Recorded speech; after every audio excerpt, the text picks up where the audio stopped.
Hello, moon babies. It's Molly. Thank you so much for being here with me and for visiting the channel.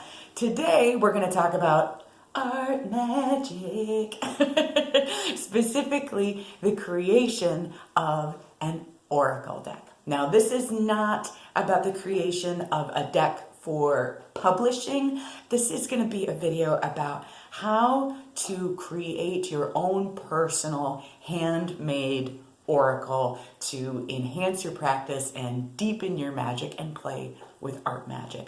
And this is a question that I've received probably hundreds of times at this point.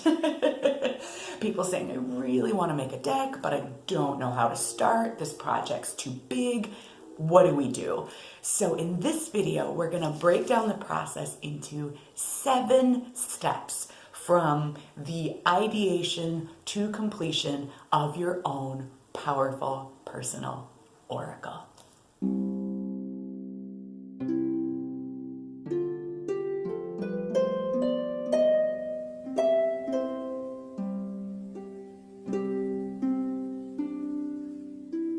So the first step in this process is choosing a theme.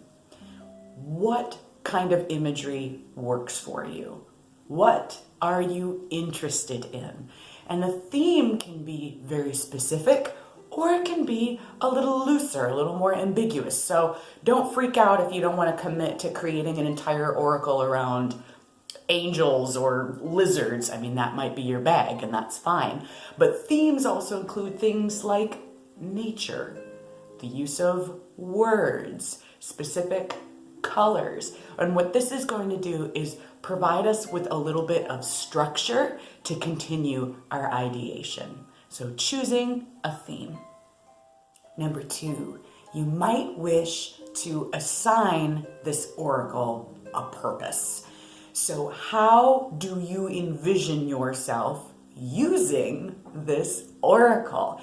Is it for daily inspiration? Is it something you'd like to include in ritual? Is it something that you'd like to work on to bring more magic into your life, to feel more of that connection to your craft? How do you plan to use it? Because this will help inform the form it will take. So number 3, this is the exciting part, right? Choosing a form. Now, I work with oracle cards, and oracle cards are a popular choice. We see lots of people creating them. We see lots of them available commercially, but cards are not your only choice. You might wish to use game pieces. You could use cardboard coasters, wood cutouts, stones, bottle caps. Anything that will accept the media of your choice has potential to become an oracle. So what form would delight you, Moon Baby? Next, we're going to want to decide how many cards or objects we'd like to include in our oracle. Now, I think part of the reason people get discouraged in creating their own decks is their point of reference are mass-produced, commercially published decks, which we all know have a gazillion cards in them.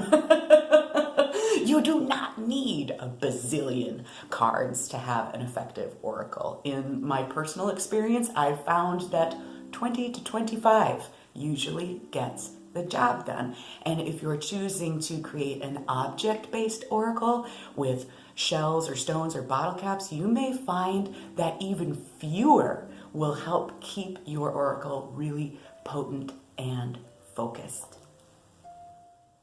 Now we're going to get our ideas down on paper and create a list of the themes or keywords and messages that you would like to include. Now, if you get stuck, it's okay to reference other divination systems for ideas, for messages and symbols that you might like to include. And it is okay if this list changes as you are creating your oracle. That's part of the process, and the process is where the magic is. Number 6, it's time to dive in and do the dang thing. It's time to start bringing your oracle to life. You have a plan, and now it's time to pull out your supplies and start making it happen. Step number 7, you've created your deck, so now it's time to use it. You've created this incredibly powerful, potent, and personal tool. Be sure to use it. Use it for your daily draws. You may wish to design spreads for yourself, include it in ritual and any magical workings. Give it a home in your sacred space and incorporate it into your practice.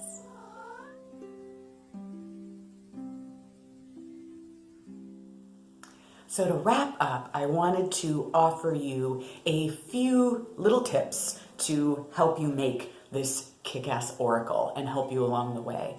So the first tip is don't be afraid to include a variety of messages. Contrast is important. In my personal experience, I have found that decks that are all lovey-dovey or all super scary don't tend to be effective storytelling tools, and that's part of what divination is about. So don't be afraid to mix it up. The contrast keeps it spicy. Remember that this creation is one tool. It's okay if it doesn't include every idea or every image or every word under the sun that you might need someday. It's okay. If you feel inspired, you always have the ability to create another deck or another tool. You are also the boss witch here, so you can add or redact images or objects anytime that you see fit. Revision is okay, and it is always an option. You do not have to create this in one sitting. You do not need to create this project all at one time. This is a journey. Enjoy that. I know that some people like to create cards on the full moon, or they use Sabbats to create cards. That might be a system you can use to help divvy it up into bite-sized pieces. But don't be overwhelmed by feeling like you have to do this project all at one time for it to be effective. Enjoy the journey. I hope this Oracle deck breakdown chat is helpful to you and inspires you to make some of your own powerful personal tools to help expand your art magic practice. And if you enjoyed this video, I have these instructions available as a blog post on my site. I'll leave a link to that in the down bar. You can also find gobs of art magic resources and videos on Patreon. And I would like to give a shout out and a deep thanks to all of you who show your support on Patreon and make this work and this channel possible. So thank you. And thank you so much for being here and for watching. And until we speak again, moon babies, witch on, witch boldly, and be well.